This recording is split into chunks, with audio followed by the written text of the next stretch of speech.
আসসালামু আলাইকুম সবাইকে। গরিবের রান্নাঘর থেকে আপনারা কেমন আছেন? জানি আলহামদুলিল্লাহ আপনারা সবাই ভালো আছেন, আমিও আলহামদুলিল্লাহ ভালো আছি। তো এই যে আজকে অনেক দিন পরে একটু ব্রয়লারের মুরগি আনলাম, যে একটু রান্না করে। গরুর গোস্ত তো অনেক খাওয়া হইলো, আর তো খাইতে ইচ্ছা করতেছে না, ওই জন্য একটু ব্রয়লারের মুরগি আনলাম।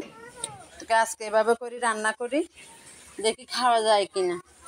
আজকে একটু অন্যভাবে করে রাঁধছি মুরগিটা, এভাবে করে রান্না করছি, তো মুরগিটা অনেক মজা হয়েছে আলহামদুলিল্লাহ। তো আপনারাও এভাবে ট্রাই করে রান্না করে খাইয়ে দেখিয়েন, ভালো লাগবে। তো এই যে আমি মাংসটারে কীভাবে, মুরগির মাংসটারে সুন্দর করে মাখা ফেললাম, মাখায় রেখে দিলাম, মানে জয়ত্রী জায়ফল এডি বাটা দিয়ে আর একটু হলুদ দিয়ে এগুলারে মাইকে ফেললাম আর কি। এটা তো দেখাইছি আপনাদেরকে। তো এভাবে করে করতে হবে আর কি। তো এগুলো শেখার মতন কিছু না, তারপরেও বলে দিতে হয় আর কি, বলে দিলাম যেন আপনাদের সুবিধার জন্য বলে দিলাম, যে করে যেন শর্টকাটে করে ফেলতে পারে। তো পাতিলটা বসাই দিলাম, পেঁয়াজটা একটু লাল লাল করে ভাজি করে ফেলতে হবে।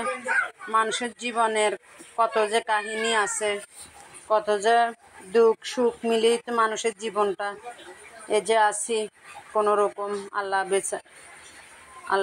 বাঁচাই রাখছে, কোনো রকমে চলতেছি, খাইতেছি আলহামদুলিল্লাহ।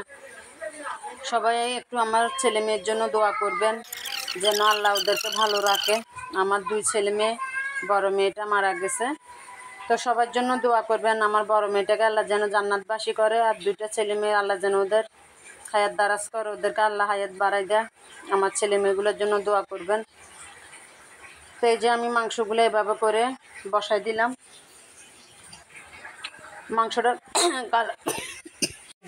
মাংসটার কালার আলহামদুলিল্লাহ অনেক সুন্দর আসছে।